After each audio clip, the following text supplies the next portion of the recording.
o si no lo escucharon o no escucharon ese término, por lo menos digan, bueno, ni lo escuchamos, pero si lo escucharon, por lo menos, cómo podrían definir ustedes compactación?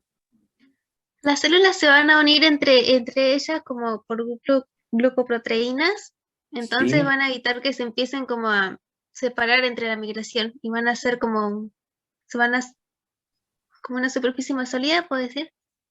Ajá. Bueno, o sea que el aspecto importante acá es la cohesión que se logra entre células o que se genera entre células, ¿cierto? Cohesión obviamente que es un proceso de, digamos, intensa adherencia. A eso definiríamos también como cohesión, ¿cierto? Ahora, entonces la compactación implica una cohesión entre las células y al producirse, digamos, esta compactación, generan, digamos, espacios, que es donde aparece el blastocele, ¿verdad? Sí. ¿Están todos de acuerdo en eso? ¿O alguna duda queda con respecto a compactación? ¿Cómo termina generándose el espacio que nosotros conocemos como blastocele? No hay dudas, ¿no? No, profe. No, bueno, muy bien. Bueno, en la segunda semana vamos a tomar una lámina, un esquema como para poder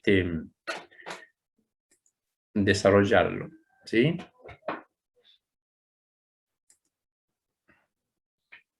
Bueno, en la primera semana de la síntesis es que nosotros logramos estudiar, analizar la fecundación, segmentación, y al final de esto, como decíamos recién, terminamos con un embrioblasto, ¿sí?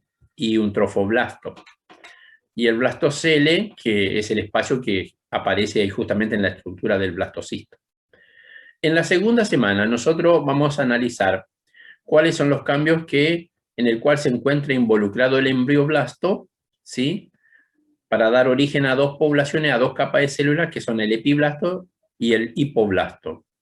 Por otro lado, el otro grupo de células que constituyen el trofoblasto, que sería lo que envuelve al embrioblasto, va a derivar en dos grupos también de células. Una es el sitio trofoblasto y otra es el citotrofoblasto. O sea que al finalizar la semana, nosotros vamos a terminar de la segunda semana con una estructura, con un disco bilaminar, ¿sí?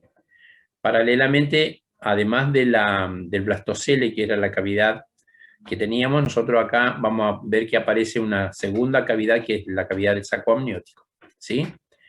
Y el saco vitelino, y digamos, aparece a partir del espacio que ocupaba el blastocele. ¿Estamos en eso? Fíjense que en esta imagen, a ver si lo podemos agrandar un poquito, ahí está. Ahí nosotros estamos con el blastocisto en pleno proceso de implantación. La implantación, ustedes recuerdan que se va a producir preferentemente a partir o, digamos, a través del punto o del polo que corresponde al polo embrionario, ¿sí? El blastocito es como una esfera, vamos a ponerle, por describirlo de una forma. Ahí está, Ignacia, la admitimos, bien. Y esa esfera, en uno de los polos o en uno de los lados está el macizo celular interno que nosotros conocemos como embrioblasto. Bueno, entonces esta estructura se va a implantar a través del punto por donde se encuentra justamente el embrioblasto. No se implanta, digamos, a través del polo abembrionario, se llamaría este otro, donde no aparece el botón, sino que siempre la implantación se produce a partir de este sitio. Bueno, nosotros en esta estructura, en esta imagen en realidad vemos representadas estructuras como son el endometrio, que sería este epitelio que viene acá, que está representado esquemáticamente, el estroma endometrial, esto sería, digamos, el espacio que hay entre las glándulas del endometrio, ¿sí? Que está justamente preparado, está desidualizado para que se pueda producir justamente la implantación. Entonces nosotros tenemos un endometrio desidualizado en fase secretora, para aquellos que se acuerden, digamos que el útero tiene El ciclo uterino tiene dos fases, una fase secretora y una proliferativa. Nosotros ahora estaríamos en la fase secretora, que corresponde, digamos, a la acción de la progesterona. Fíjense, creo que... ahí está. ¿Sí? Entonces, este tejido acá, que rodea las glándulas, se va a encontrar totalmente edematizado, o sea, está, digamos, con mucha, digamos así, acumulación de líquidos tisulares, obviamente con nutrientes para poder nutrir a la estructura embrionaria en desarrollo. Algo más en esta lámina o en esta imagen, nosotros, fíjense que ya podemos reconocer dos capas de célula, una en azul y una en amarilla, ¿sí?, que constituyen el embrioblasto, y por fuera de él encontramos al trofoblasto, ¿sí? El trofoblasto está constituido por estas células verdes, que corresponden al citotrofoblasto, y las células verde claro, vamos a ponerle, corresponden al sincicio trofoblasto. Entonces, así nosotros damos inicio a la primera semana de desarrollo, ¿sí? El embrioblasto y el trofoblasto. Bueno, ahora sí, pasamos a esta. En esta imagen nosotros ya podemos reconocer las mismas estructuras que describíamos anteriormente, pero aparecen algunos cambios, como por ejemplo ya prácticamente toda la estructura está digamos, incluida en la pared uterina, ¿sí? Fíjense que ya casi es como que todo el blastocito está incorporado a la pared uterina. Aumenta enormemente la cantidad de células en el sincicio trofoblasto y el citotrofoblasto, y a su vez, en este caso, en el embrioblasto, fíjense, comienza a esbozarse o a aparecer una cavidad en la parte superior del epiblasto, que es el inicio de la formación de la cavidad amniótica o saco amniótico. Bueno, en esta otra imagen, fíjense que ya el proceso está avanzando y la cavidad amniótica se hace más notoria, lo mismo que los cambios que se generan a partir de las células del hipoblasto. ¿Se acuerdan que el hipoblasto es lo amarillo? Este grupo de células comienzan a proliferar y empiezan a migrar hacia la parte de lo que sería, digamos, el blastocele originalmente. ¿Se acuerdan que, a ver si tengo el cursor, esta cavidad en el blastocito, esto es la cavidad del blastocele? Entonces ahora, fíjense que el hipoblasto, proliferan las células de hipoblasto y recubren a la pared del blastocele. Y de esta forma se constituye el saco vitelino primitivo, ¿sí? Entonces, a partir de la migración de las células del hipoblasto, que es de color amarillo, recubriendo esa cavidad, pasa a constituirse el saco vitelino primitivo. Entonces nosotros ya estamos avanzados en la segunda semana y tenemos el embrioblasto constituido por el epiblasto y el hipoblasto, y por debajo del hipoblasto tenemos el saco vitelino primitivo. Ahora bien, con respecto al amnioblasto, a la cavidad amniótica, las células que constituyen la cavidad amniótica son amnioblastos. Estas células del amnioblasto también derivan del epiblasto. El epiblasto es como que, digamos, produce las células que se van a diferenciar en amniocitos, y de esta forma van a delimitar esta cavidad, que es la cavidad amniótica, a partir de células del epiblasto, ¿sí?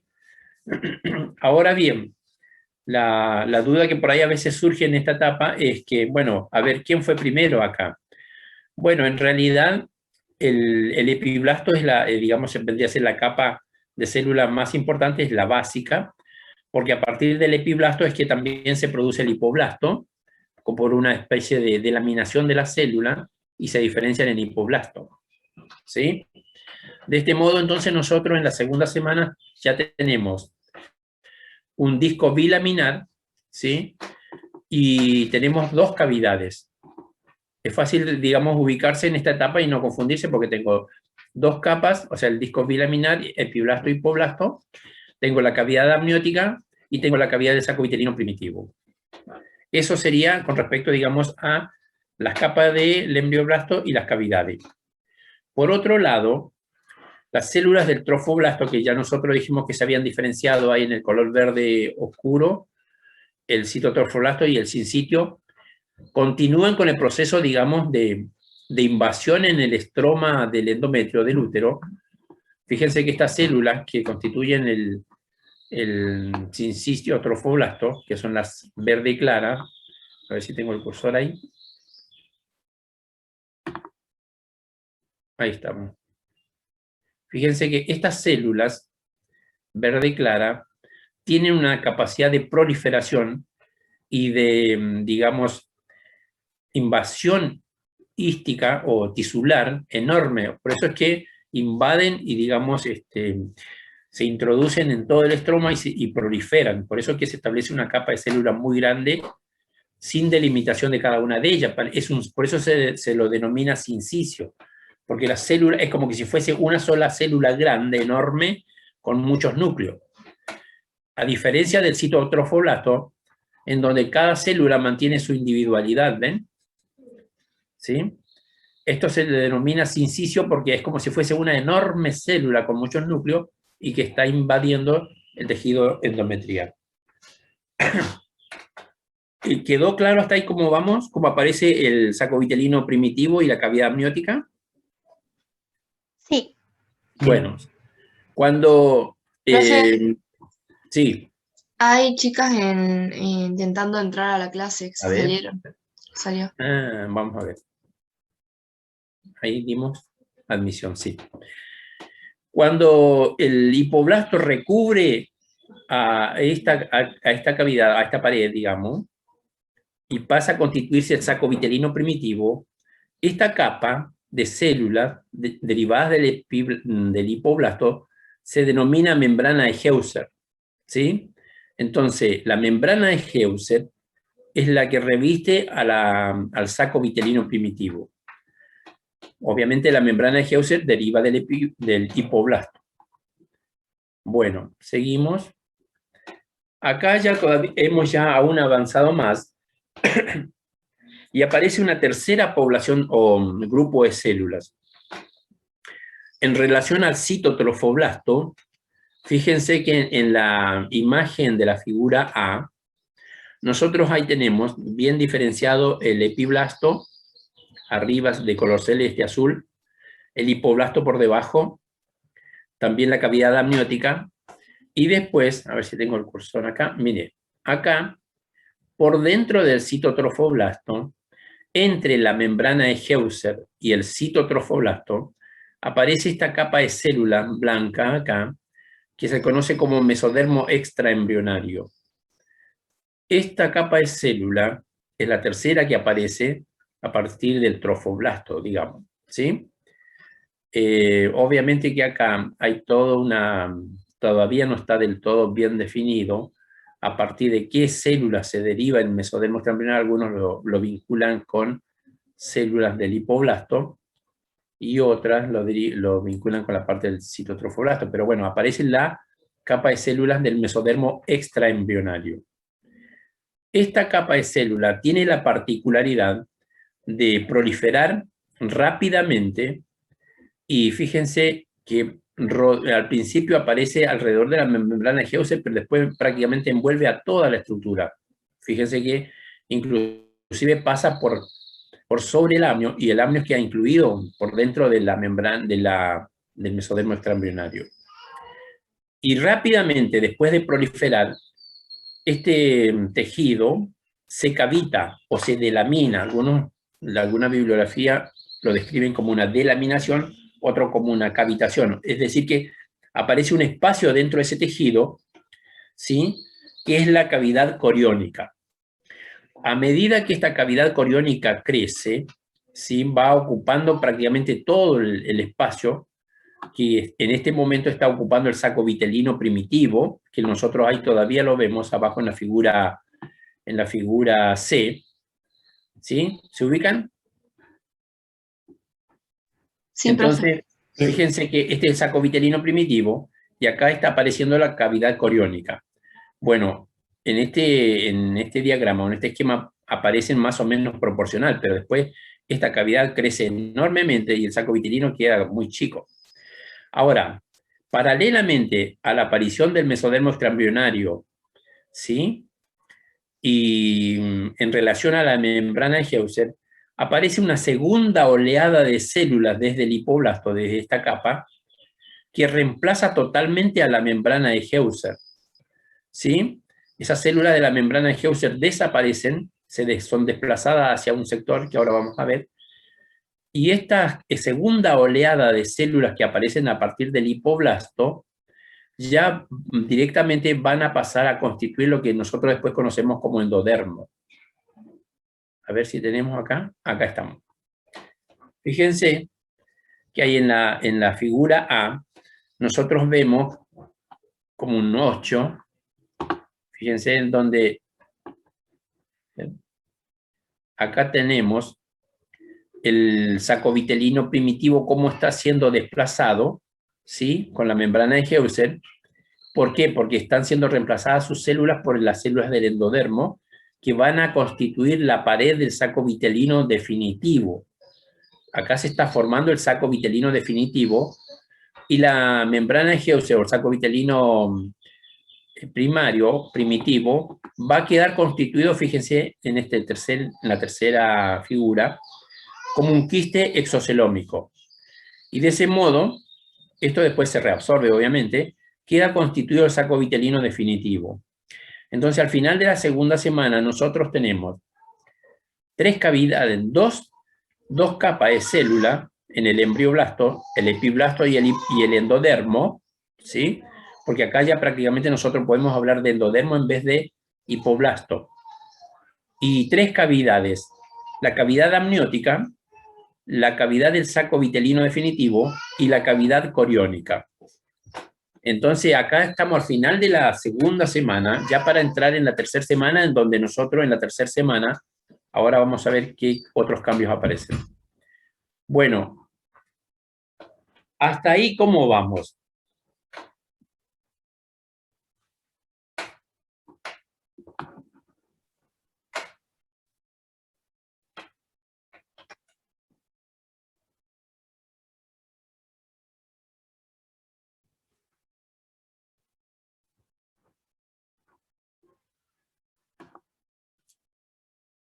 Si no hay devolución o respuesta, asumimos que vamos comprendiendo todo el proceso, ¿no? Sí, sí, profe. Sí, profe. Bueno. Al final, entonces, tenemos esta estructura. Fíjense que ya prácticamente toda la estructura, digamos, implantada totalmente en la pared uterina, que es donde se representa en el esquema, tenemos lo que les decía anteriormente, una estructura, digamos, de disco bilaminar constituida por el epiblasto y el hipoblasto y con 3 cavidades. Y el mesodermo extraembrionario sigue acompañando, y acá en este caso, digamos, va a ser lo que constituye el pedículo de fijación, ¿sí? Y toda esta estructura se va a desarrollar dentro de esta cavidad coriónica. Al principio, pero después, a medida que avanza el desarrollo, la cavidad amniótica adquiere un crecimiento enorme que ocupa toda la cavidad coriónica, y ahí desaparece la cavidad coriónica, ¿sí? Pero en esta etapa del desarrollo nosotros vemos que la que predomina es la cavidad coriónica. Bueno, a ver, el saco vitelino definitivo es una estructura que está asociada a procesos importantes del desarrollo hasta la 4ª semana. Muy bien. El mesodermo extraembrionario delimita el saco vitelino, es un sitio de hemopoiesis. Las células germinativas primordiales son inicialmente identificadas en la pared del saco vitelino. El saco vitelino desaparece al nacimiento, raras veces persiste como defecto. Bueno.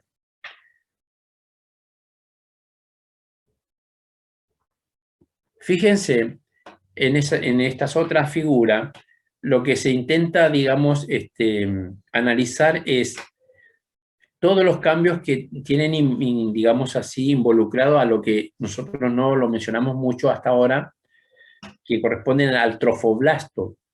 El trofoblasto, ¿se acuerdan? Que está originalmente constituido por el citotrofoblasto y el sincicio. Y después aparece el mesodermo extraembrionario.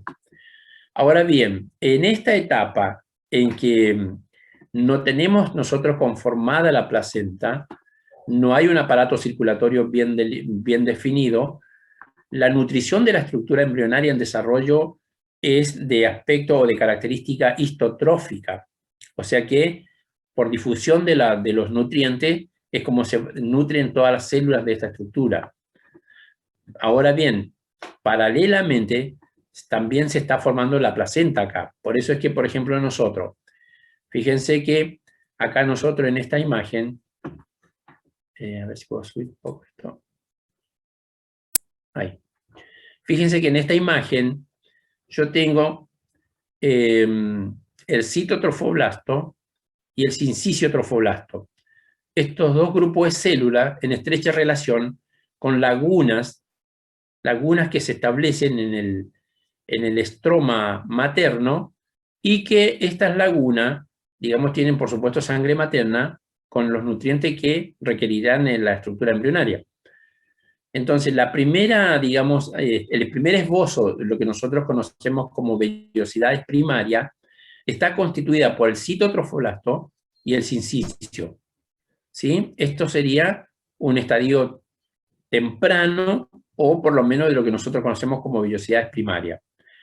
Después, el citotrofoblasto es acompañado por el mesodermo extraembrionario, entonces tenemos 3 poblaciones de células constituyendo este esbozo de vellosidad y por lo tanto se la denomina vellosidad secundaria, donde encontramos mesodermo, cito y sincicio.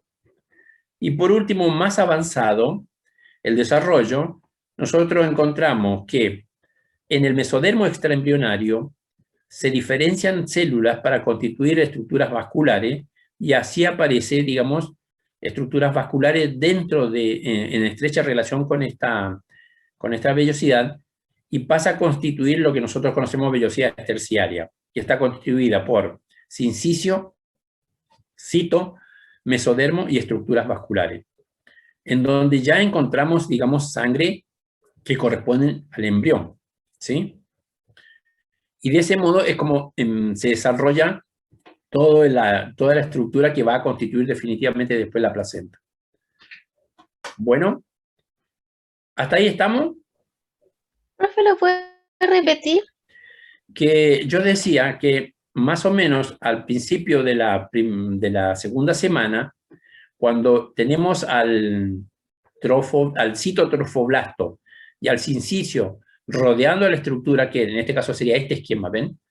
Nosotros tenemos al mesodermo, el cito verde y el sincicio. La estructura de embrionaria en desarrollo en esta etapa, lo mismo que en esta, es de característica histotrófica, así se denomina el proceso por el cual se nutren las células del embrión.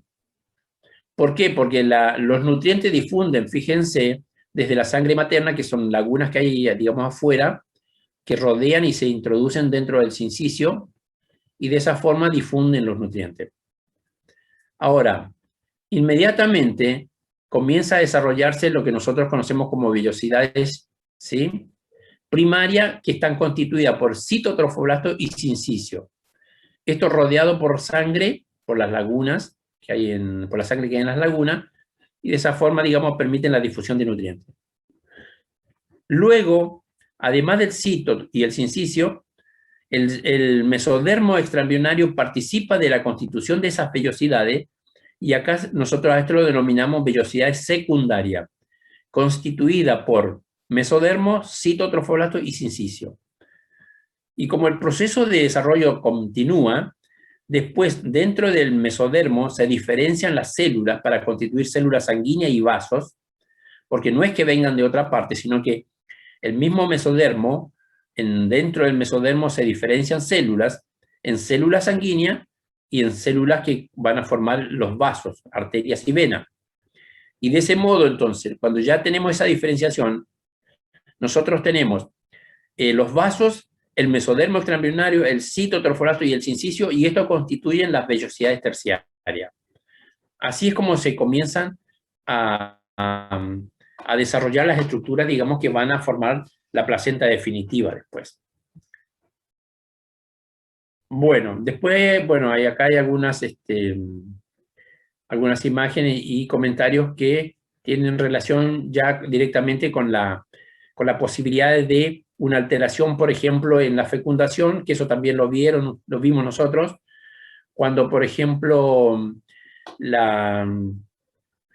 los pronúcleos, si no hay una participación, digamos, de ambos pronúcleos, tanto masculino como femenino, qué tipo de alteración puede surgir, como es en estos casos, en donde se produce la aparición de la muela hidatiforme.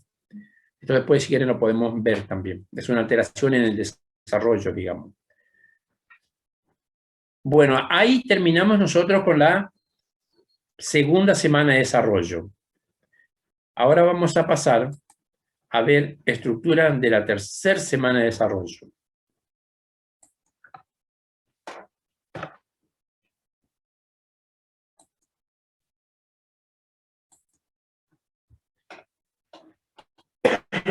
Bueno, están viendo una imagen, obviamente que es un esquema, que intenta representar, fíjense, parte de la estructura del embrión en desarrollo.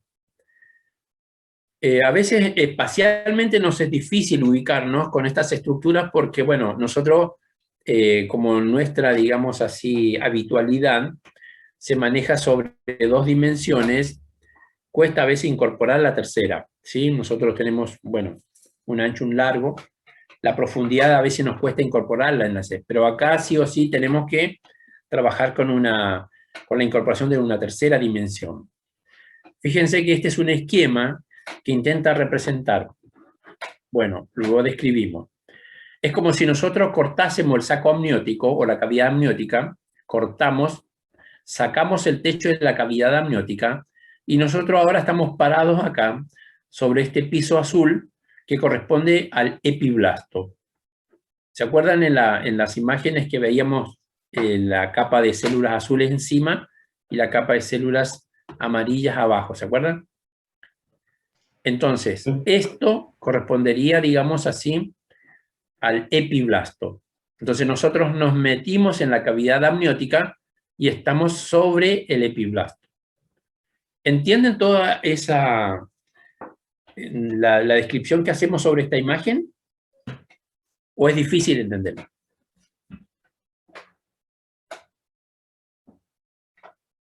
No, profe, sí se entiende. ¿Se entiende? Bueno, entonces fíjense que nosotros acá, ¿qué es lo que vamos a llamar la atención? Fíjense que aparece, acá está descrita, dice línea primitiva. Bueno, la línea primitiva, obviamente ustedes estarán imaginando que no es una línea, no es una línea como nosotros entendemos una línea, sino que es una imagen que se ve a partir, digamos, de un relieve que se produce a este nivel en la región caudal de la estructura del disco bilaminar y en la parte, digamos, del epiblasto. Aparece un relieve que es por elevación, y de esa forma, al producirse una elevación, ustedes van a decir, bueno, pero ¿y cómo se produce? Bueno, porque en esta parte del disco o del epiblasto proliferan las células y se produce como una pequeña depresión, y eso es lo que nosotros denominamos línea primitiva. Entonces, en toda esta zona hay una proliferación de células del epiblasto. Más en la región craneal de esta línea, acá, no está señalizado, pero acá más o menos, tendríamos que nosotros reconocer también una estructura que lo denominamos nódulo primitivo o nódulo de Jensen, que también es digamos, una proliferación de la célula alrededor de un centro que se ve como una depresión, que es la fosita primitiva. Lo vamos a ver en otro esquema. Entonces, toda esta zona del epiblasto está teniendo muchos cambios y está proliferando. Y después aparece acá en la zona más craneal una zona que corresponde a la lámina procordal, ¿sí? En la lámina procordal, que correspondería también a otra bibliografía, lo llama, digamos, membrana bucofaríngea, que lo vamos a ver más adelante. Entonces, nosotros con esta idea, en donde estamos viendo los cambios que aparecen en el epiblasto, ahora vamos a hacer un corte así medial, sagital, y lo vamos a mirar de costado, para entender cómo es el cambio. ¿Está? Esta imagen, vamos a volver después. Fíjense, en esta imagen vemos que eso que yo les mencionaba como una línea primitiva era una depresión, ahí se puede ver bien. Entonces, ¿qué es lo que sucede con las células del epiblasto acá? Este es el epiblasto, esto es el epiblasto, y la capa inferior o que está por debajo es el endodermo en este caso. Anteriormente, esta capa nosotros la describíamos como hipoblasto. Acá ya la denominamos endodermo, ¿sí? Que ocupó todo el espacio que ocupaba el hipoblasto. Entonces, esta capa de células del epiblasto, fíjense que tienen un ordenamiento más o menos como un epitelial. Ustedes ven este ordenamiento y dicen, bueno, esto parece un epitelio. Y verdaderamente parece un epitelio. Pero estas células comienzan a tener, digamos, cambios que el primer cambio que se define en esta célula se conoce como determinación. ¿Alguno que haya leído, puede explicarnos qué entendemos por determinación? Es un fenómeno que ocurre en las células de esta capa del epiblasto. Determinación.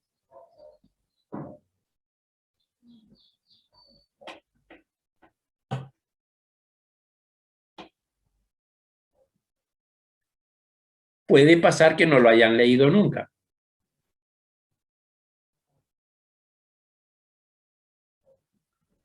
Es cuando las células comienzan a diferenciarse en ese punto. ¿Comienzan a diferenciarse?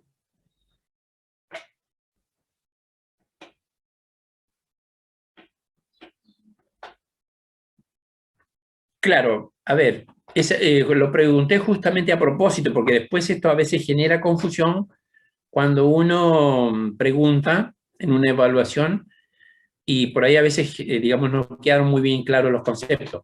Determinación, estas células se ven así como forma de epitelio y ya han sufrido una determinación. Pero externamente, yo a la célula la sigo viendo igual. Entonces la determinación es un cambio que hay en la célula, pero que todavía no se traduce en la morfología, ¿sí? En el fenotipo de la célula.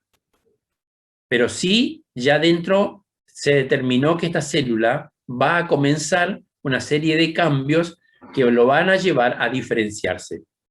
¿Está claro cuál es la diferencia entre determinación y diferenciación? Sí, profe, ya lo noté. Muy bien. Entonces, cuando estas células son determinadas, comienza todo el proceso de cambio y simultáneamente proliferan muchas estas células, que es lo que produce la elevación, que es lo que termina la línea primitiva. Inmediatamente comienza la migración de estas células del epiblasto hacia la línea primitiva, en este sentido, y acá a través de la línea primitiva se invaginan hacia un espacio que se va a generar entre las dos capas. Entonces, esta población de células derivada del epiblasto pasa a llamarse mesodermo intraembrionario. Entonces, de esa forma comienza a constituirse esta tercera capa de célula a partir de células derivadas del epiblasto. Y una vez que se termina el proceso de migración y conformación del mesodermo intraembrionario, lo que queda del epiblasto pasa a denominarse ectodermo. ¿Está? O sea que, por ejemplo, el término ectodermo no antecede a epiblasto. Primero es epiblasto y después termina siendo ectodermo. ¿Queda claro eso? Sí. Bien, seguimos entonces. Profe, Estas células, fíjense que de tener características epiteliales, pasan a tener una característica mesenquimática, se denominan estas células. Mesenquimática. Fíjense, ya la otra vez habíamos hablado de mesénquima, que era un término que definía las células en el proceso de desarrollo, digamos. ¿Por qué? Porque no son, digamos, poligonales, tienen muchas formas diferentes de acuerdo a la necesidad que necesitan para la migración. ¿Está? Entonces estas células proliferan migran, se invaginan, migran y se distribuyen y se ubican en el lugar que ya tienen asignado previamente. Estas células no es que migren y bueno, como una masa de células que van a buscar a ver si encuentran algún espacio acá. No. Cuando se produjo la determinación, ya ahí esta célula, aun cuando nosotros no pudiésemos ver ningún cambio en la célula, ya estaba determinado qué sitio iban a ocupar en este espacio, entre las dos capas, para formar el mesodermo. Esto es lo que nosotros vemos en esta lámina. Fíjense que esta es una representación del epiblasto antes de que se produzca la migración de células. Todos estos colores que se ven acá, estas zonas, digamos, coloreadas, corresponden a células que ya están determinadas a que vayan a ocupar un espacio en el espacio que les correspondería para constituir el mesodermo. A este cambio que sucede en el epiblasto, aun cuando todavía no ha habido migración, se lo denomina territorios presuntivos. ¿Por qué? Porque en realidad cuando todavía la célula está en el epiblasto, ya tiene asignado el espacio que va a ocupar en el mesodermo intraembrionario. Bueno, acá fíjense que nosotros tenemos, como les decía en el esquema anterior, la línea primitiva, o surco primitivo le llama acá, y este es el nódulo primitivo, ¿ven? Este grupo de células que conforman el nódulo primitivo o nódulo de Jensen son células encargadas de poder desarrollar esta estructura que está señalizada acá en amarillo, que se denomina notocorda. Fíjense que estas células van a ocuparse de proliferar, migrar y constituir lo que nosotros después conocemos como notocorda. A diferencia de las células que migraban por la línea primitiva, que van a constituir otras porciones sectores del mesodermo. ¿Sí? Seguimos. Este es un corte sagital de la estructura, donde nosotros tenemos la cavidad amniótica acá. Fíjense. La primera imagen que vimos nosotros era que nos parábamos sobre este piso, que era el epiblasto, y veíamos la línea primitiva, y teóricamente también la fosita primitiva, que era lo que yo le decía que faltaba señalizar en el esquema. Bueno, las células del epiblasto que proliferan en la zona de la fosita primitiva o nódulo de Jensen, proliferan y migran de este modo, constituyendo una estructura en forma de dedo de guante por debajo del epiblasto y por encima del endodermo, y constituyen lo que sería la prolongación notocordal. Esta estructura sufre una serie de cambios a lo largo del proceso para poder terminar, digamos, constituyendo la notocorda. Acá todavía no es notocorda, es prolongación notocordal, lo denomina porque es un proceso todavía. Fíjense, en estas láminas, en la primera nosotros podemos ver, la misma que estamos viendo anteriormente, cómo se produce como un dedo de guante. ¿Sí?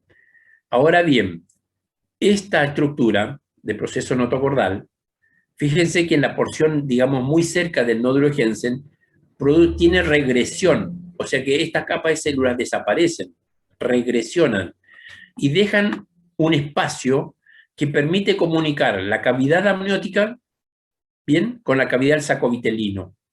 Esto se denomina conducto neuroentérico. Es una comunicación muy transitoria. ¿Por qué? Porque después pasa a obliterarse, a cerrarse nuevamente.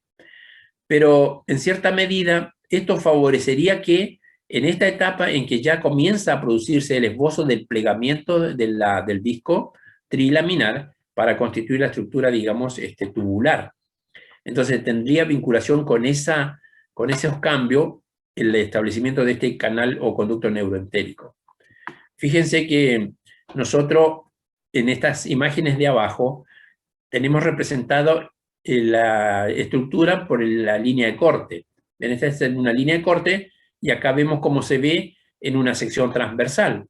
Vemos el ectodermo, porque acá ya no hablamos más de epiblasto porque ya está constituida la tercera capa. Entonces, ectodermo, mesodermo intraembrionario y endodermo.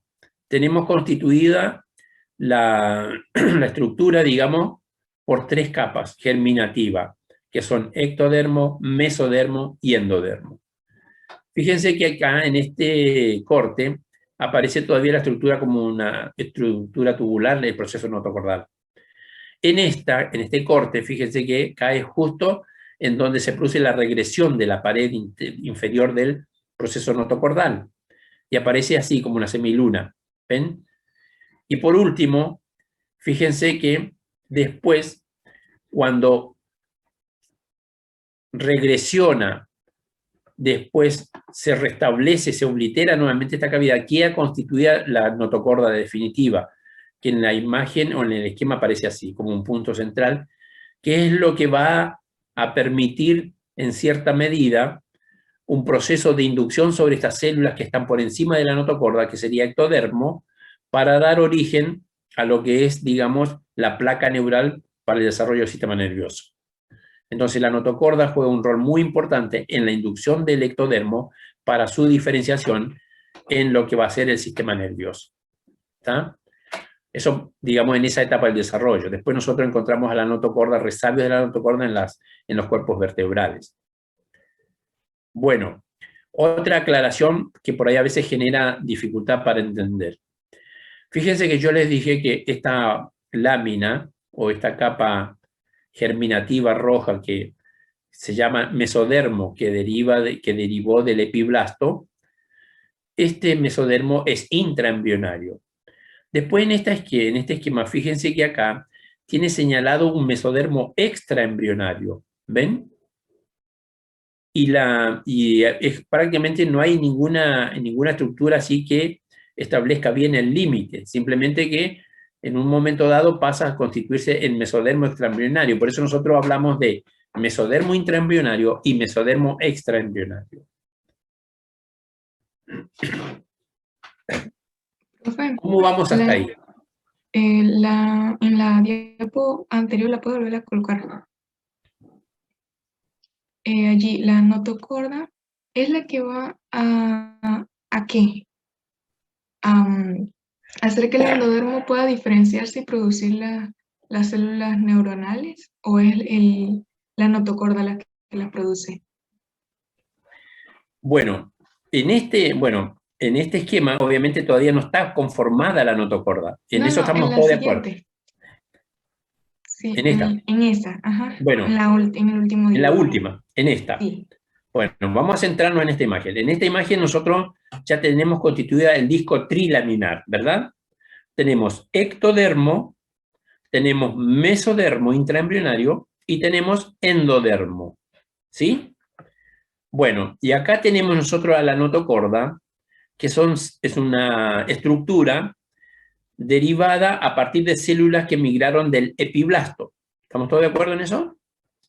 Sí, Entonces, bien, estas células que constituyen la notocorda van a ser las células que van a inducir a las células que están por encima de ella, que son células del ectodermo, por su, digamos, estrecha relación. Estas células inducen al ectodermo, a las células del ectodermo, para que se diferencien y comiencen a desarrollar primero la placa neural y después, bueno, el surco neural y toda la estructura, digamos, del sistema nervioso.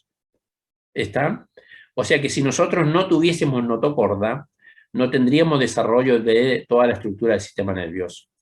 Porque alrededor, en esta zona del ectodermo, es donde se diferencian las células que van a dar origen al sistema nervioso. ¿Se entendió? Sí, profe, ya entendí. Gracias. Bueno, el endodermo también, digamos, tiene, digamos, cambios que podrían también estar en estrecha relación con la parte de la notocorda, porque en esta porción del endodermo, después ustedes van a ver que se desarrolla el intestino primitivo, pero de eso no está muy descrito, como sí está descrito y bien demostrado que la notocorda induce a las células del ectodermo para diferenciarse en lo que va a dar origen al sistema nervioso. Profe, ¿y el alantoides? El alantoides es digamos, un extremo de lo que es el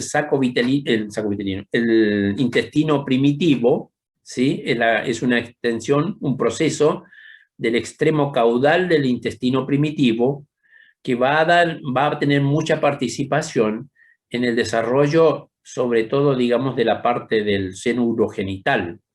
Pero eso lo vemos después, en realidad. ¿Ah? Sí, gracias. Dos cosas en esta lámina que después igual se ve, pero quizás es importante que la mencionemos ahora. Fíjense que nosotros, en el disco trilaminar, tenemos el ectodermo, tenemos el mesodermo y tenemos el endodermo, ¿cierto? Siempre entre el ectodermo y el endodermo, siempre vamos a encontrar al mesodermo intraembrionario.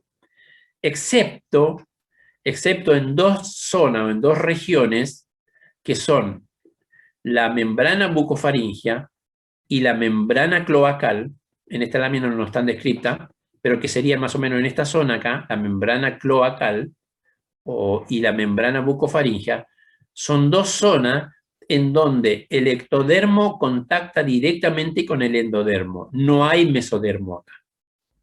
¿Sí? Lo mismo que acá. Ahora, estas estructuras, en donde el ectodermo contacta directamente con el endodermo, esta estructura, en el caso craneal, va a dar origen al estomodeo, ¿sí? En cambio, en el extremo caudal, el ectodermo, en estrecha relación con el endodermo, va a dar origen al proctodeo, ¿sí?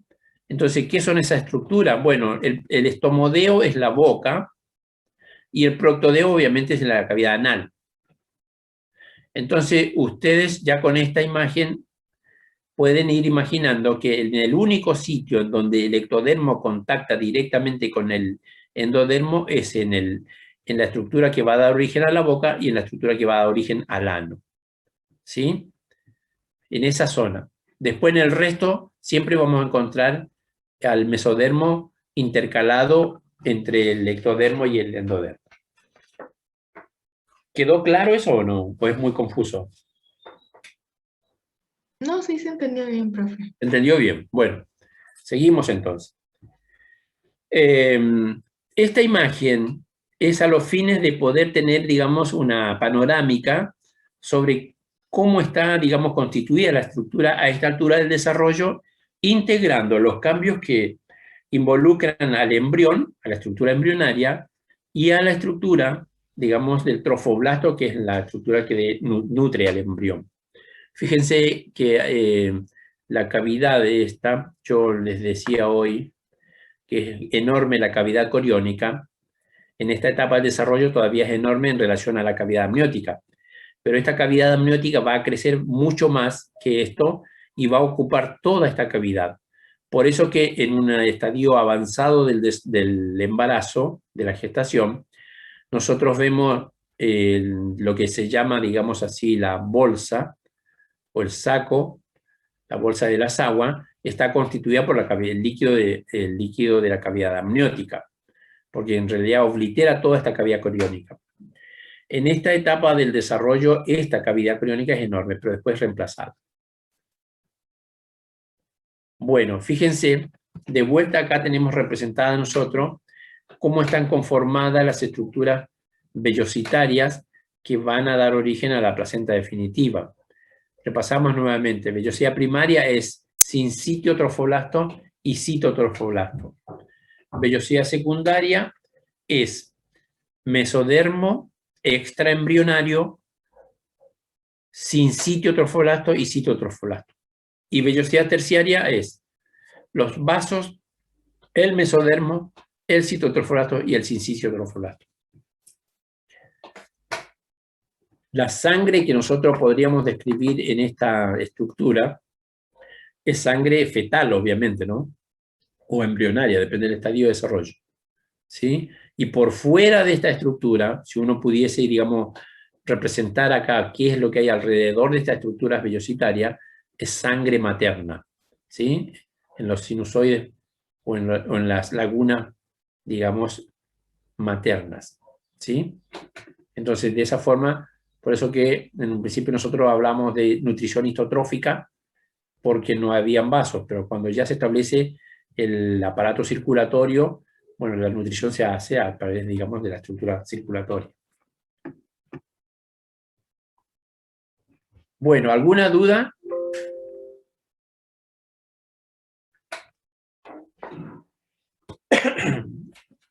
Un poquito como para complicar la situación y generar por lo menos incertidumbre respecto a lo que uno dice, bueno, pero ¿hasta dónde yo tengo que comprender esto y poder explicarlo en un proceso evaluatorio? Fíjense que este es un esquema que tiene más o menos la misma configuración de lo que sería, por ejemplo, el epiblasto. ¿Se acuerdan? Acá se ve un poco más, digamos, más, no tan alargado, pero esta imagen tendría que ser más alargada. Por ahí, por una cuestión técnica, no la podemos representar alargada, pero esto, imaginen ustedes que era la primera imagen. A ver, vamos a mostrar para que ustedes digan, pero a ver, ¿con cuál tiene relación? Con esta tendría relación. ¿Se acuerdan? Esto es el epiblasto. Yo le hablaba acá de territorios presuntivos, cuando en el epiblasto las células eran determinadas a diferenciarse, para después diferenciarse una vez que migraban, o cuando se produjera la migración. Esta misma representación nosotros la vemos acá. ¿Para qué? Para entender o poder, digamos, explicar de qué modo es que nuestra estructura o nuestro organismo es asimétrico. ¿Cómo asimétrico? Van a preguntar algunos. ¿Somos asimétricos nosotros o no? Los seres humanos. Sí. Somos asimétricos, muy bien.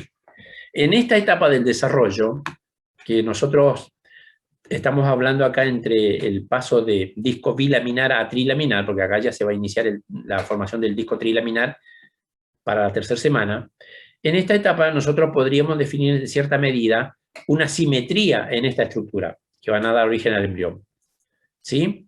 Pero esa simetría dura muy poco, porque ya inmediatamente, fíjense que nosotros, al final, en esta otra imagen, nosotros vemos que gracias por la acción, digamos, de las corrientes ciliares, es que se produce la simetría para poder determinar que el hígado sea derecho, el vaso sea izquierdo, o que el corazón, digamos, esté orientado hacia el hemitórax izquierdo. ¿Verdad? ¿Prestaron atención a ese detalle ustedes? Sí. Sí, pero no entiendo por qué somos asimétricos. Ahora tengo la duda, profe.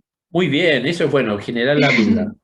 Ustedes, por supuesto que es probable que todavía por ahí no hayan escuchado hablar que hay personas en la población en que, por ejemplo, tienen un corazón hacia la derecha y el apéndice la tienen hacia la izquierda.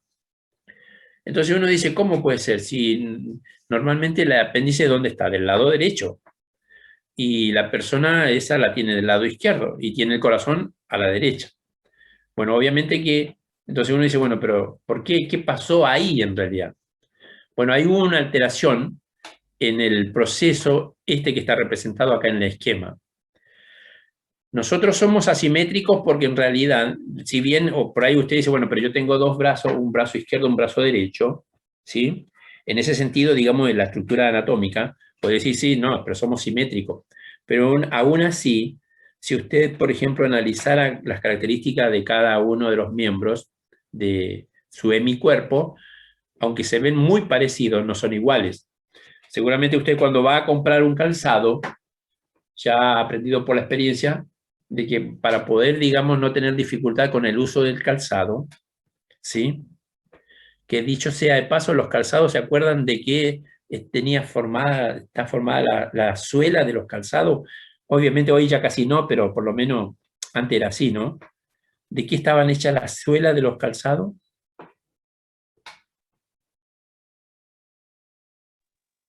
¿Antes de cuero? De cuero, muy bien. ¿Y el cuero qué era? ¿De qué estaba conformado? Lo dijimos en el práctico, ¿se acuerdan o no? El cuero ¿Es que... de colágeno? El cuero, claro. Colágeno. Muy bien, el cuero es colágeno puro, digamos. al cual se le han eliminado muchas componentes, digamos, que no corresponden a la fibra de colágeno en sí, y eso es el colágeno. Bueno, cuando ustedes compran un calzado, no sé si alguno por ahí quizás no, pero siempre se trata de probar el calzado en el pie que aparentemente es más grande, ¿o no? ¿Estoy equivocado o es así?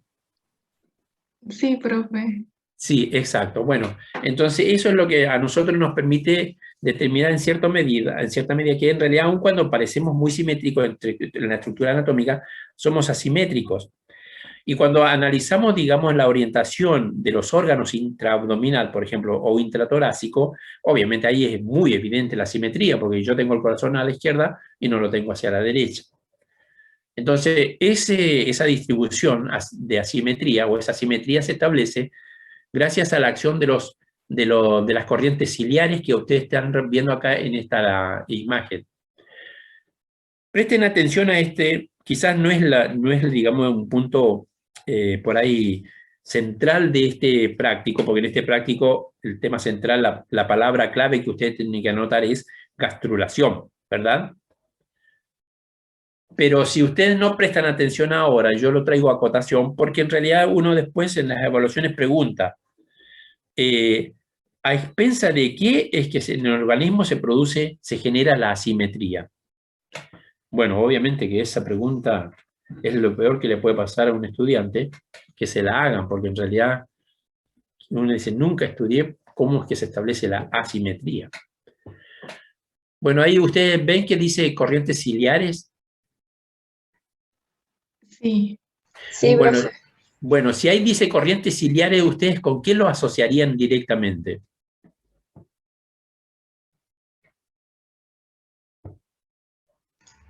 Con cilios. Con cilios, muy bien. Entonces, por eso que presten atención y en algún momento por ahí lo leen y una vez que lo lean una vez, ya después no se lo olvidan más. Nosotros cuando hablamos de cilio, digamos, bueno, el representativo, siempre uno utiliza siempre el flagelo, que tiene una estructura, digamos, similar a los cilios, o los cilios del epitelio del árbol respiratorio, que tienen una movilidad, digamos así, bien marcada. Pero también mencionábamos así de paso, o de pasada, a los cilios primitivos nosotros, ¿se acuerdan? Que tienen una estructura muy particular. Bueno, pero estos cilios, fíjense que cuando nosotros por ahí no los estudiamos mucho, no le damos mucha importancia, juegan un rol muy importante en el desarrollo para establecer la simetría, porque los cilios estos generan, digamos, un gradiente en el medio, de tal forma que se producen, digamos, la distribución de las moléculas, que son las moléculas señales, para establecer la diferenciación y la ubicación de las estructuras. Entonces, cuando ustedes, por ejemplo, por alguna alteración genética, digamos, vamos a ver una mutación en el gen que codifica, por ejemplo, para la dineína de los cilios. Si ese gen ha sido alterado, la dineína que pueda sintetizarse está defectuosa o bien directamente no se produce dineína. Por ende, esos cilios van a carecer de la movilidad que requieren. Al establecerse eso, ellos no son capaces de generar un gradiente. Entonces, eso trae aparejado una alteración en el desarrollo. De ahí es que entonces nosotros podemos encontrarnos con personas que tengan el apéndice hacia la izquierda. Y entonces, si esa persona nunca consultó con un médico y debuta con una apendicitis, lo que menos se va a pensar en ese momento es que el apéndice la tiene del lado izquierdo, porque en realidad le duele del lado izquierdo y el estudiante o el profesional que lo asista le va a decir, no, pero no es el apéndice porque el apéndice está a la derecha. Si el paciente es en cuestión nunca consultó, obviamente que ni él sabe de su característica anatómica. Entonces le duele a la izquierda, entonces todo el mundo va a pensar que es cualquier otra cosa menos el apéndice. Bueno, eso puede pasar y suele pasar porque en realidad suele ser la sorpresa cuando se lo interviene quirúrgicamente y se encuentra que justamente tiene una alteración, digamos, en la posición, en la distribución de la simetría. Generalmente va acompañado también del corazón hacia la derecha. ¿Sí? Profe, la ubicación puede alterar el funcionamiento del órgano. A ver, ¿cómo? que si la ubicación de un órgano puede alterar su funcionamiento. Sí, puede alterarla. Sí, porque en realidad es como que se acomodan las estructuras de una forma defectuosa. Entonces eso hace que por ahí, digamos, predisponga aún más las alteraciones en el funcionamiento. Por ejemplo, Bueno, el corazón hacia la derecha podría superponerse con el pulmón, ¿cierto? claro, exacto, porque ya Tendría es una tres lóbulos. es una alteración en el desarrollo. Ah, ok, ok. Bueno, ¿se entendió esto o no? Es muy denso. Es muy curioso. Profe, todas estas factores están bien descritos en el LACMA, no hay que describirlos tantos, ¿no? No, por eso yo decía yo, claro, está todo descrito en la bibliografía, en el Lagman está. Esta imagen creo que es de él, no, esta creo que no es del Larsen, no es del Lagman, pero bueno, eh, ustedes lo que tienen que tratar de leer y extraer, digamos, un concepto general, no los detalles, porque acá hay una serie de moléculas señales, como por ejemplo ven que hay el SHH, el Sonic Hedgehog, el factor de estimulación, factor de crecimiento fibroblástico. Bueno, eso en realidad en este tema no se requiere que uno sepa todos los factores de crecimiento y cómo las moléculas intervienen, pero sí el mecanismo que mediaría estas alteraciones, por ejemplo. ¿Está? Y la importancia, obviamente, en este caso, digamos, la relevancia que tienen las corrientes ciliares, en realidad, en el desarrollo embrionario, en la diferenciación. Bueno, ¿alguna duda hasta acá?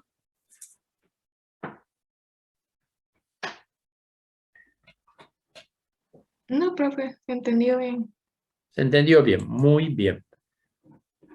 Bueno, porque en realidad como decía al principio, esta unidad es muy breve. Así es que repasamos y vamos terminando. Palabra clave, le decía yo, en la segunda semana vamos a mencionar qué es lo que ustedes, por ejemplo, tienen que tener como, digamos así, conceptos que no pueden, digamos, cometer errores en eso, ¿sí? En la segunda semana, nosotros describimos al hipoblasto, ¿se acuerdan? Entonces, Sí. a ver, arrimen ustedes una definición del hipoblasto.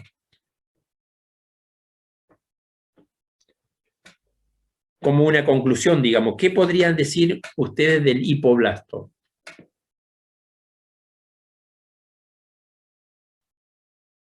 Algo muy simple, ¿eh? No piensen en algo, digamos así, a ver, muy complejo para poder definir.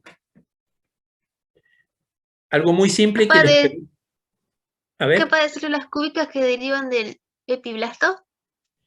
bueno, está bien, eso es verdad y es así. Pero, digamos, más concluyente, como una conclusión, digamos, general. ¿Algún otro se anima a decir? Una de las capas que forma el disco bilaminar. Una de las capas, también, muy bien, correcto. ¿Otro? Y la cavidad amniótica. ¿El hipoblasto? ¿Cavidad amniótica? Y con el epiblasto. El hipoblasto tiene relación con el saco vitelino, acuérdense, no con la cavidad amniótica. Ah, ok, ok. Saco vitelino primitivo. ¿Se acuerdan? Bueno, ¿algún otro que por ahí esté presente y que haya escuchado nuestro pedido de participación? Forma parte del disco bilaminar, forma parte del saco vitelino. ¿Qué más?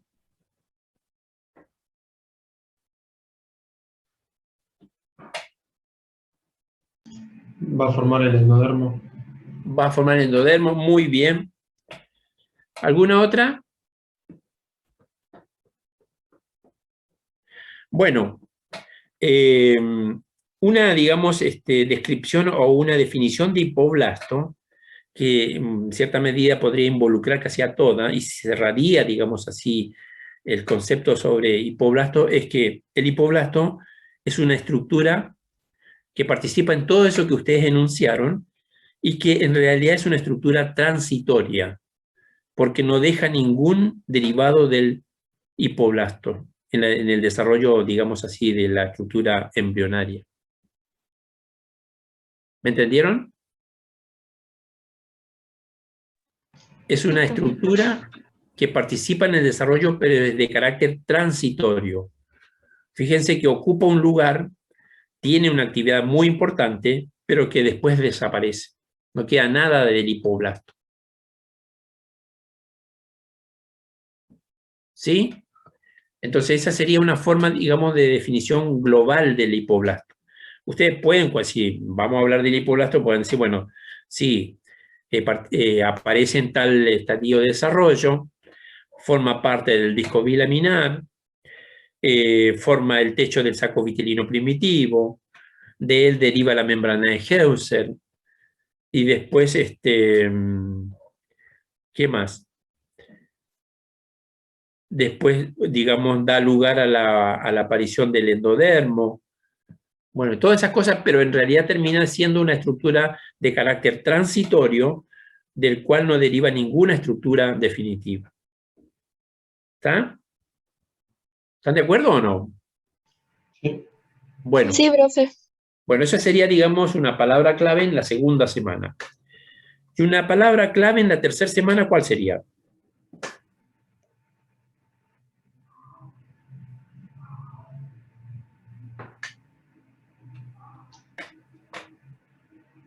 Catalina Rueda aparece acá en la pantalla. A ver qué dice. En la tercera semana, profe. Sí. Palabra clave que usted elegiría en la tercera semana. La gastrulación. Gastrulación. Muy bien. Bien, perfecto.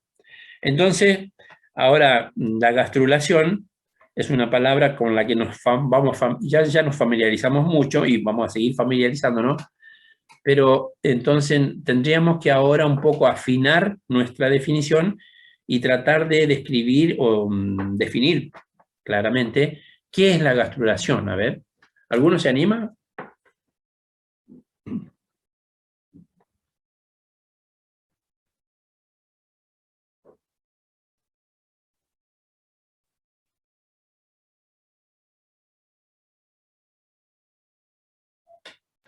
Es el proceso que va a dar origen a las 3 capas germinativas. Muy bien, bueno, perfecto. ¿Algún otro? El proceso que da origen a las 3 capas germinativas, correcto. A ver, ¿alguien más? Digo lo mismo. Bien, muy bien.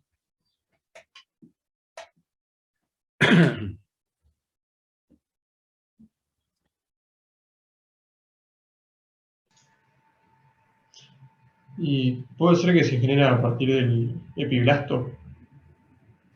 Bien, muy bien. Perfecto también, correcto, del epiblast. Pero si tuviésemos que nosotros, por ejemplo, describir en qué consiste el proceso o lo que nosotros denominamos gastrulación, ¿cómo lo describiríamos?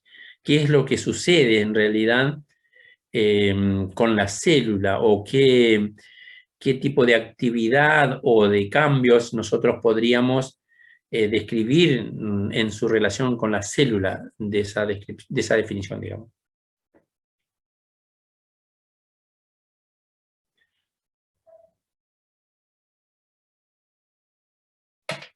A ver.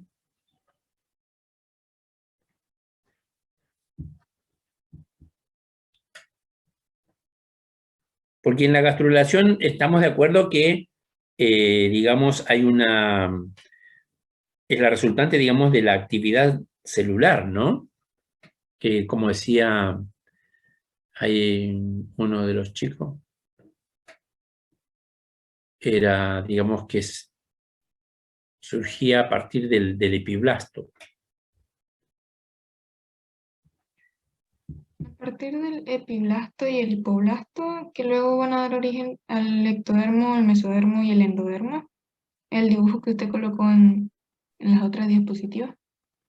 No, ahí no. Ahí mitad sí, mitad no en la respuesta, en la afirmación que está haciendo. Vamos a aclarar bien eso. La gastrulación, uno podría, digamos, tratar de, podríamos intentar de, digamos así, descifrar bien qué implica una gastrulación, ¿sí?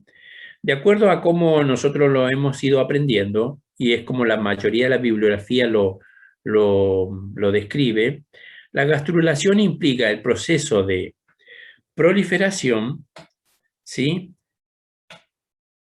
Invaginación, ¿sí? Estamos hablando de las células del epiblasto, ¿no? Proliferación, invaginación, y bueno, una vez que se invaginan, digamos, las células se dispersan, ¿no? En el espacio que van a generar. Entonces nosotros, la gastrulación en cierta medida a nosotros nos está hablando de que es un proceso en el cual un grupo de células prolifera, se diferencia y migra, ¿sí? Y una vez que ha logrado el sitio en el cual va a permanecer es donde se establece. Entonces la gastrulación tendría implicado proliferación, básicamente diferenciación y migración celular. ¿Está? ¿Se entendió? Sí, Esa sería la forma como nosotros globalmente, o en forma, digamos así, conceptual, tendríamos que definir a la gastrulación. Ahora, como resultante de esa actividad celular, que está digamos que en la que está implícita el epiblasto, nosotros logramos obtener, digamos, un disco trilaminar constituido por un ectodermo, un mesodermo y un endodermo. ¿Se entendió? Sí, profe. Porque una de ustedes al principio dijo que por la gastrulación nosotros logramos tener el disco trilaminar. Es cierto, ectodermo, mesodermo y endodermo. Pero claro, mediado por todo ese cambio en el grupo de células del epiblasto que primero tienen que, luego de una determinación, proliferar, diferenciarse y migrar. ¿Sí? Entonces, con esta definición de gastrulación, ahora un poco, digamos así, aumentando el desafío a los pocos participantes que hay acá en este aula, yo les digo, en la segunda semana, ¿podríamos hablar en cierta medida también que hay gastrulación o no? No en el sentido como nosotros lo definimos para la tercera semana, pero digamos si estamos definiendo gastrulación en la segunda semana, ¿habrá algún mecanismo que simule ser una gastrulación?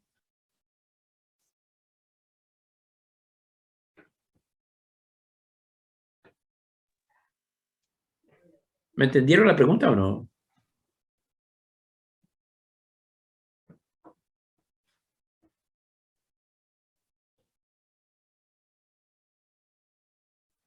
¿No?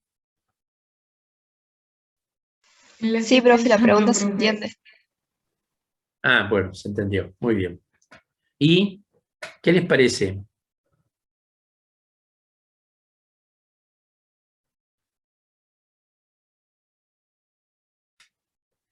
Porque la pregunta va orientada así, por ejemplo, cuando ustedes tenían al hipoblasto, y el hipoblasto yo les decía que, por ejemplo, producía una segunda oleada y se diferenciaba en células que iban a formar al endodermo. ¿Se acuerdan? Que ocupaba toda la capa, revestía el saco vitelino primitivo para pasar a ser saco vitelino definitivo. ¿Se acuerdan? Que las células del hipoblasto proliferaban y migraban. Entonces, por eso que, digamos, yo decía, bueno, quizás hasta en la segunda semana ya también podríamos hablar con la acepción, por supuesto, que corresponde, sobre lo que nosotros sabemos muy bien que la gastrulación corresponde a la formación de las tres capas, pero, digamos, entendiendo a la gastrulación como un proceso de diferenciación, proliferación y migración, casi en la segunda semana también podríamos decir que algo parecido a la gastrulación sucede, ¿no? Ah, ya. Sí, pues. Creo que sí. En la ¿Sí? segunda sí, porque le estaba pensando más como las 3 capas. Entonces, si serían las 3 capas, ahí sí sería la tercera semana. Claro, Pero si lo exacto. dice así como dice usted que es proliferación, diferenciación y migración, también se puede hablar Exacto, de la exacto. gastrulación en la segunda. Claro, exacto. Pero por eso le digo, o sea, porque nosotros no queremos, digamos, generar confusión. ¿Por qué? Porque si no el estudiante va a decir, pero en la segunda semana sucede la gastrulación. No, porque por ahí algunos docentes dicen, ¿qué? Porque, digamos, fíjate, por eso en realidad esto hay que plantearlo así, como un proceso muy dinámico, en donde muchas cosas, digamos, se semejan en un estadio con el otro, lo cual, como ya nosotros sabemos que la gastrulación es la formación de las 3 capas, eso es inamovible, pero decimos, bueno, pero entonces mi gastrulación no es solamente eso. Quizás más adelante, si ustedes estudian y pueden escribir un artículo y decir, bueno, no, la gastrulación también se entiende más amplia de lo que nosotros hasta ahora hemos aceptado, ¿no? Bueno, Claro. muy bien. Entonces vamos terminando porque ya no hay más nada que analizar. Quedaron bien, digamos, definida y claramente, digamos, comprendida las palabras claves de segunda semana y tercera semana, ¿no? Sí, profe. Me encantó Bueno. el punto de la simetría. Todavía Sí, la profe. tengo en la cabeza. Bueno, vamos terminando. Que tengan buena semana y si van a rendir, que les vaya bien. Gracias, profe. Muchas gracias. Gracias, Muchas profe. gracias. Bueno, chau, chau.